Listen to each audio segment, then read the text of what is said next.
بسم اللہ الرحمن الرحیم بسم اللہ الرحمن الرحیم الحمدللہ رب العالمین والصلاة والسلام علی رسولہ الکریم وعلی آلہ واصحابہ اجمعین اما بعد فاعوذ باللہ من الشیطان الرجیم بسم اللہ الرحمن الرحیم شہر رمضان الذی انزل فیہ القرآن ھدی للناس وبینات من الہدی والفرقان۔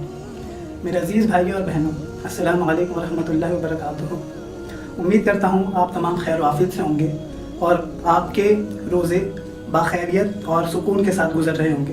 میں آپ کا بھائی محمد سلمان بن سلیم آپ کا ویلکم کرتا ہوں آج کے اس اسپیشل رمضان المبارک کے ڈسکشن میں، اور میرے ساتھ آج موجود ہیں میرے عزیز بھائی محمد شہباز بن عبدالرحیم۔ السلام علیکم شہباز بھائی۔ وعلیکم السلام ورحمۃ اللہ وبرکاتہ۔ شہباز بھائی کیسے مزاج ہیں آپ کی؟ امید کرتا ہوں آپ خیریت سے ہوں گے۔ الحمدللہ رب العالمین۔ شہباز بھائی، رمضان مبارک کا مہینہ چل رہا ہے اور اس کے متعلق بہت سارے سوالات ہمارے ذہنوں میں آتے ہیں اور ہمیں اس چیز پہ ڈسکشن کرنا چاہیے جس سے ہمیں رمضان کیسے گزارنا ہے، کیونکہ ایک اشرا تو لگ بھگ مکمل ہو گیا، دوسرا اشرا چل رہا ہے، تو جو بقایا جو دن بچے ہیں وہ ہم کیسے گزاریں اور روزوں میں ہمیں کیا کیا کرنا چاہیے اور کن کن چیزوں سے بچنا چاہیے، اس تعلق سے ہم آج کا جو یہ سیشن ہے اس پہ ڈسکشن کریں گے۔ اور میں اللہ سبحانہ و تعالیٰ سے دعا کروں گا کہ یہاں پہ جو بھی باتیں ہوں وہ ہمارے عمل میں آئیں، دیکھنے والوں کے بھی اور ہمارے بھی۔ تو شہباز بھائی میں شروع کرتا ہوں۔ بسم اللہ الرحمن الرحیم۔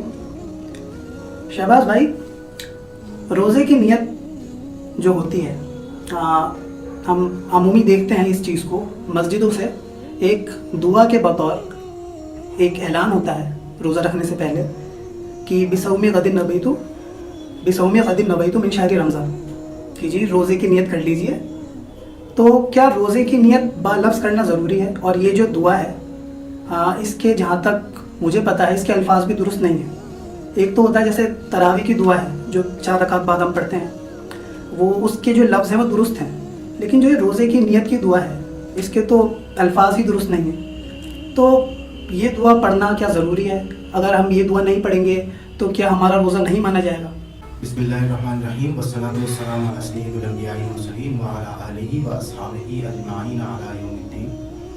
دیکھیے، ایسی جو رمضان شروع ہو گیا اس کے بعد جیسے کسی شخص نے سحری کر لی ہے، وہ سحری کرتے وقت یا سحری سے پہلے اس نے جو ارادہ کیا تھا نا کہ میں اب فجر سے بھوکا پیاسا رہوں گا، میں روزہ رکھ رہا ہوں، تو وہ جو اس نے ارادہ کیا تھا اسی کو نیت کہتے ہیں۔ ٹھیک ہے نا؟ تو نیت جو ہے وہ دل کے ارادے کو کہتے ہیں۔ میرا یہ ارادہ ہے کہ میں کل بھی روزہ رکھوں گا۔ حدیث میں یہاں تک آتا ہے اگر کسی شخص نے ارادہ کیا کہ وہ تہجد کی نماز پڑھے گا اور وہ سو گیا، نہیں اٹھ پایا، تو اس کو اس کا ثواب مل جائے گا۔ انما الاعمال بالنیات، نیت پر جو ہے سارے اعمالوں کا تعلق ہے۔ تو یہ نیت وہی نیت ہے جو ایک شخص روزے کی کرے گا۔ اور یہ جو آپ دعا بتا رہے ہیں کسی اس پلانٹ ارتھ کی کسی حدیث میں موجود نہیں ہے، یہ ایک عربی کا لفظ ہے کہ میں آنے والے کل کے دن کی روزے کی نیت کر رہا ہوں۔ تو یہ ایسی جملتاً بات ہے، کوئی بول دے تو ٹھیک ہے، نہ بولے تو ٹھیک ہے، لیکن بولنا کوئی ضروری نہیں ہے، نہ رسول اللہ کی تعلیم ہے۔ تو مینس دل کا ارادہ کافی ہے، بائی لفظ کہنا ضروری نہیں ہے۔ اچھا شہباز بھائی، دوسرا سوال، روزہ کس پر فرض نہیں ہے؟ جہاں تک ہم عمومی یہ چیز سنتے ہیں کہ بیمار ہے یا مسافر ہے، نابالغ بچہ ہے اور حائضہ عورت ہے، ان لوگوں پر روزہ فرض نہیں ہے۔ تو ان کے علاوہ اور کوئی بھی شخص ہے جس پر روزہ فرض نہیں ہے؟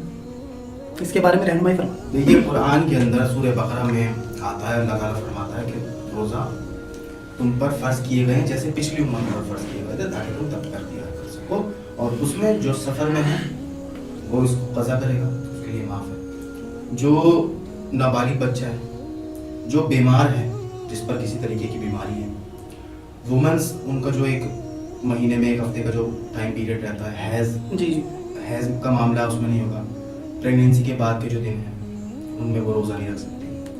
مرد ہیں، مرد ہر تعلق سے روزہ رکھے گا اگر بالغ ہے اور صحت مند والا ہے، سفر نہیں ہے تو رکھے۔ ٹھیک ہے۔ اس کے علاوہ سفر کیسا ہے؟ بائی پلین 2 گھنٹے کا سفر ہے، جانا ہے دبئی، اس میں تو روزہ نہیں چھوٹ سکتا نا۔ جی، یہ سفر اللہ کے رسول کے زمانے میں اگر ڈسکس ہوا تھا اونٹ پر سوار ہو کر جانے کے لیے، تو آج کوئی شخص عالم سے جا کر ڈسکس کرے، قریبی مسجد میں عالم سے جا کر ڈسکس کریں میرا ایسا سفر ہے تو کیا میرا رکھوں یا چھوڑ اس کو قضا کروں گی۔ تو ان لوگوں پر روزہ نہیں ہیں، جو نابالغ ہیں، بیمار ہیں اور بوڑھے ہیں زیادہ، ان کی بھی طبیعت، ان کی دوائیں چلتی ہیں، وہ بھی نہیں رکھیں گے۔ اس کے علاوہ پاگل، جس کا دماغ پر سے قلم اٹھ چکا ہے، بخاری مسلم کے اندر آتا ہے، اللہ کے رسول فرماتے ہیں کہ پاگل شخص، سوئے ہوئے شخص پر سے قلم اٹھ جاتا ہے، اور نابالغ بچے پر سے قلم بھی اٹھ جاتا ہے۔ تو اگر کوئی شخص پاگل ہو گیا تو وہ بھی روزہ نہیں رکھے گا، اس پر شریعت کٹ چکی ہے اس پر سے۔ جیسا آپ نے فرمایا کہ اگر اس کا سفر 2 گھنٹے کا ہے، وہ دبئی جا رہا ہے اور اسے اتنی مشقت نہیں ہے تو وہ روزہ چھوڑ سکتا ہے، رکھ سکتا ہے۔ تو مطلب اس میں مشقت کے لحاظ سے بھی ہوتا ہے کہ اگر زیادہ مشقت ہے تو روزہ چھوڑا جا سکتا ہے، اور اگر مشقت نہیں ہے تو رکھ لے تو بہتر ہے۔ جی بہت بہتر۔ شہباز بھائی، تیسرا سوال، اگر کوئی شخص بلا عذر روزہ ترک کر دے یا روزہ چھوڑ دے تو اس کا کچھ نقصان ہوگا؟ بظاہر تو ہم دیکھتے ہیں وہ مزے میں کھا پی رہا ہے، ایک شخص ہے جو روزے میں بھوکا پیاسا ہے اور جس کو روزے کی قدر نہیں، جس کو اس کی قیمت کا نہیں پتہ، وہ ہوٹلوں میں بریانی کھا رہا ہے، تو بظاہر تو ہمیں ایسا نظر آتا ہے کہ اس کو کچھ بھی نقصان نہیں ہوگا۔ تو اس کے کیا نقصانات ہیں کہ اگر بلا عذر ایک روزہ ہم نے ترک کر دیا، چھوڑ دیا؟ دیکھیے، ایک شخص قرآن پر اور حدیث پر عمل کرنا چاہتا ہے، جی، وہ چاہتا ہے کہ میں اللہ کے رسول کی اس طرح نقل کروں کہ اللہ کے رسول مجھے پسند فرمانے، قیامت کے دن میری سفارش کرے اور اللہ تعالیٰ مجھ سے راضی ہو جائے۔ اللہ کی رضا کے لیے ہمیں یہ مہینہ ملا ہے۔ اللہ تعالیٰ، اللہ کے رسول، بخاری شریف کی حدیث ہے، اللہ کے رسول فرماتے ہیں ابن آدم کا ہر عمل اس کے لیے ہے سوائے روزے، روزہ میرے لیے ہے۔ اللہ تعالیٰ فرماتا ہے روزہ میرے لیے، میں اس کی جزا خود دوں گا۔ تو کسی شخص کو اللہ تعالیٰ کو بڑا خوش کرنا ہے قیامت کے دن، جی، کسی شخص کو کوئی چاہتا ہے، اللہ کے رسول فرماتے ہیں جس نے بنا عذر ایک روزہ چھوڑ دیا، وہ قیامت کے دن تک بھی، اس کی پوری زندگی بھی اگر قصر اس کے روزے رکھے گا تب بھی اس کا بدلہ پورا نہیں ہوگا، کیونکہ اللہ تعالیٰ نے خود وہ مہینہ دیا تھا، ٹائم پیریڈ دیا تھا، تمام امت کو دیا تھا، آپ نے روزہ چھوڑا تو یہ پھر آپ کا فالٹ ہے اور آپ اس کی قضا نہیں کر پائیں گے، قضا ہو جائے گی۔ اللہ تعالیٰ انشاءاللہ اللہ تعالیٰ ان لوگوں سے قبول فرمائے جن لوگوں سے روزہ چھوٹ گیا ہے، لیکن جس نے جان بوجھ کر بلا کسی عذر کے روزہ چھوڑا، وہ اس کو کمپلیٹ نہیں کر پائے، فلفل نہیں کر پائے۔